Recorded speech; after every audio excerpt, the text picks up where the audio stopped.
Metamorfose in de planning voor de haven bij Kolijnsplaat. Maar niet iedereen is blij met de ingrijpende nieuwbouwplannen.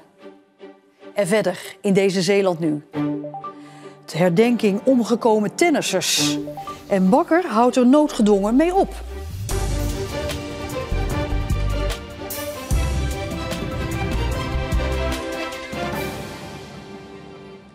Goedenavond. Na jaren stilstand en verpaupering lijkt er eindelijk beweging te komen op het havenplateau van Kolijnsplaat. Er zijn plannen voor een ambitieus nieuwbouwproject. Er moet daar een nautisch centrum komen met hotel en appartementen. Bewoners zijn blij dat er iets gaat gebeuren, maar niet iedereen is het eens met de grootte van het project. Sinds 1960 de visserijhaven in Kolijnsplaat, een van de levendigste visserijhavens in onze provincie. Maar nu hier achter me alleen nog een jachthaven. De visserij is verdwenen, alleen de vismijn en de lege loodsen herinneren nog aan ooit die levendige tijd. Nu is er een nautisch plan, een woontoren, een hotel en vooral dure appartementen. Maar daar zit niet iedereen op te wachten. Dat hotel vind ik veel te hoog. Ik denk dat we hier geen torens moeten bouwen. We zijn ook erg benieuwd hoe de bevolking van Kolijnsplaat hier tegenaan kijkt. Dat er iets moet gebeuren met dit verpauperde terrein, daar is iedereen het wel over eens. Als dorpsraad zijn we zeker blij dat er iets gaat gebeuren op deze locatie. Maar wat, daar willen we het nog met z'n allen over hebben. Dus dat is wel nog een puntje. Dit zijn impressieschetsen van de nieuwbouw. Het plan komt van een lokale ondernemer uit het dorp die de volledige steun krijgt van het college van de gemeente Noord-Beveland. Ik heb het idee dat alles zijn op groen staan. Er is een goed gevoel, merk ik ook uit de bevolking. Die willen ook dat er hier wat gebeurt. Ik denk dat het echt waard is dat gewoon de verpauperde vismijn en de loodsjes weggaan. En dat we hier echt iets heel moois gaan realiseren. Toch is er nu al veel kritiek op de plannen. Kijk, nou, hotels, hebben we dat nodig? Willen we dat? Nog meer toeristen hier in het gebied? Want zoals een onderzoek van de HZ heeft uitgewezen, hebben we hotelbedden zat in de provincie. Dus dat zou ik als eerste willen schrappen. En als je dan kijkt wat er overblijft, dan moeten we toch ook oog houden voor de mensen met de wat mindere portemonnee. Er zou toch op zijn minst voor 2/3 betaalbaar moeten zijn. En ik vind het ook een mooie plek, maar ik denk dat ook mensen met een normale portemonnee hier gewoon moeten kunnen wonen. Ja, maar ook voor dure woningen is vragen. En dat kan juist ook wat doorstroming binnen in de kern veroorzaken. Hè. Hier komen dan de wat oudere mensen, die laten we in eensgezinswoning achter. En we niet vergeten, we krijgen een hele mooie nieuwe wijk hier ook in Kolijn, waar we echt inzetten op betaalbare en ook sociale huurwoningen. Het meest opvallende in het plan is de hoogte. Het zou namelijk niet hoger worden dan de kerk uit het dorp. Maar nu ligt er een plan voor dat het vele malen hoger kan. Maar de wethouder snapt dat wel. Ja, weet je staat hier, je wil ook uitkijken op de Zeelandbrug. Het is een mooi stukje waar je uit kan kijken. Dus vandaar de hoogte. We hebben in een rondomvisie 15 meter vastgesteld samen met de raad. Het plan wat nu voor ligt, dat was ook 15 meter. Maar eventueel met 3 appartementen die wat hoger zijn. Ja, we zijn erg benieuwd wat de bevolking daarvan denkt. En ik denk dat we dat ook echt serieus moeten nemen en ook mee moeten nemen in onze belangenafweging straks. Heel veel plannen dus voor dit stukje grond hier vlak aan de Oosterschelde. Maar ja, deze loodsen zijn voorlopig nog niet weg. Maar als het er komt, dan is het uitzicht in ieder geval geweldig.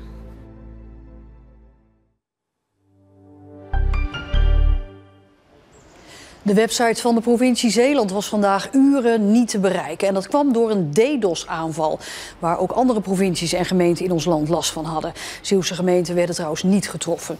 Bij zo'n DDoS-aanval worden heel veel berichten naar een server gestuurd, waardoor die plat gaat. De aanval is opgeëist door de hackersgroep NoName 05716... die vaker DDoS-aanvallen uitvoert op bondgenoten van Oekraïne en tegenstanders van Rusland. De A58 tussen Arnhemuiden en Heinkensand in de richting van Bergen op Zoom was vanochtend in alle vroegte een aantal uur dicht door een ongeluk. Het ging om een botsing tussen 2 auto's. De bestuurders raakten allebei gewond. 1 van hen moest naar het ziekenhuis. De botsing was ter hoogte van de invoegstrook vanaf knooppunt bij Stellenplas en Heinkensand. Een verrassing vanochtend voor veel mensen die over de Oosterscheldekering wilden rijden. Die weg daar werd even afgesloten vanwege groot onderhoud aan de kering. Maar die afsluiting leidde wel tot verwarring. Veel mensen wisten niet hoe ze om moesten rijden. Bij Delta Park Neeltje Jans, midden op de kering, waren ze gelukkig wel goed voorbereid. Beter dan vorig jaar bij eerdere werkzaamheden. Nu wisten wij gelukkig op voorhand al veel meer, waardoor wij ook makkelijker konden schakelen. Ook richting de groepsbezoekers, maar ook richting onze reguliere bezoekers. Die nu ook in het laatste half uur veel de telefoon hebben opgepakt. Ons hebben gebeld van, joh, we staan vast. Wat moeten we doen? Dat wij al direct konden aangeven, joh, maak je geen zorgen. Het duurt hoogstens een half uur. En daarna zal de weg gewoon weer opengesteld worden. En bent u gewoon van harte welkom voor uw bezoek. Ook de komende weken wordt de kering een aantal keren afgesloten. Kijk daarvoor op de site van Rijkswaterstaat. U bent dus gewaarschuwd. Na 110 jaar sluit morgen bakkerij Verdonk in Hoofdplaat de deuren. Door die sluiting verdwijnt de laatste winkel van het dorp. Er komt nog een afscheidsreceptie, maar vandaag en morgen is de winkel nog open. Na 3 generaties stopt het. Er is geen opvolging, de stroomprijs is te hoog en voor een nieuwe ondernemer zou de bakkerij te weinig opleveren. De beslissing was voor de een makkelijker dan voor de ander. Verschrikkelijk. Oh, ze willen gewoon kwijt. Ik vind, ja, gewoon mis. Nou, voor mij is het moeilijk, want ik had er heel lang zin in om te stoppen. Het is gewoon tijd, vind ik. Mijn vrouw is het moeilijker, dat heb je zelf gezien. Die heeft daar moeilijk mee. Maar voor mezelf zeg ik, het is goed geweest. En ik ben 65, dus voor mij is het klaar. De klanten gaan de bakker missen. Jammer. Heel erg jammer. Kwam u er vaak? Ja, regelmatig. Ja. Vaste klant. Ja, dat is een gemis voor het dorp. En ook gemis voor mij, want ik kom hier eigenlijk een maandagmorgen langs. Ik ben hier een passant die op bezoek gaat bij een duivenvriend van me. En dan eten we elke maandagmorgen een appelflapje met uw koffie. Het echtpaar heeft zelfs onderzocht of hun klanten het gaan redden zonder de bakkerij. Er zijn maar enkele mensen die er echt een probleem mee hebben. Die dus niemand hebben of Hoofdplaat. Maar heel veel mensen hebben dus, oudere mensen hebben een zoon of een dochter of wel iemand die een boodschapje kan doen in de toekomst. Dat is gewoon geen probleem zijn, denk ik, voor veel mensen. De bedankjes stromen binnen. Het echtpaar maakte in al die jaren van alles mee in de winkel. En je ziet er heel veel komen en gaan. En kinderen geboren worden en oude mensen sterven of gaan op bejaardenis. En dan heb je ook weer de afscheid. Hè. Dus dan, ja, je beleeft van alles. Hè. Ja, en de mensen, als ze ergens bij zitten of zijn de ziekte, alles wordt hier verteld. Ik ben een beetje sociaal medewerker soms. Het echtpaar gaat de winkel verbouwen tot een levensloopbestendige woning. Hoofdplaat hoeft Franka en Anita zelf dus niet te missen. Komend weekend staat weer in het teken van dodenherdenking. Sinds 2005 worden in Nederland ook omgekomen sporters herdacht. De afgelopen jaren stonden sporten als voetbal, schaken en zwemmen centraal. Dit jaar gaat het om de ruim 250 tennissers die het leven lieten. Onder wie ook leden van Zeeuwse tennisclubs. Tennis was in de oorlogsjaren nog geen hele grote sport in Zeeland. De tennisverenigingen in de provincie waren op 2 handen te tellen. Toch lieten de oorlogsjaren hun sporen na. Maar daar komen we zo op, want tijdens de bezetting hadden de Duitsers namelijk moeite met de Engelse termen die bij het tennis worden gebruikt. Het spreken van Engels werd namelijk gezien als een milde vorm van verzet. En dus hoorde je op de tennisbanen in Nederland niet meer juice, maar gelijk. Matchpoint werd winkans en een smash ging voortaan door het leven als een pletterbal. In Goes werd er tijdens de oorlogsjaren gewoon doorgespeeld. Dit oude gebouwtje, dat diende als kleedkamer in die tijd, is bijvoorbeeld nog een overblijfsel uit dat verleden.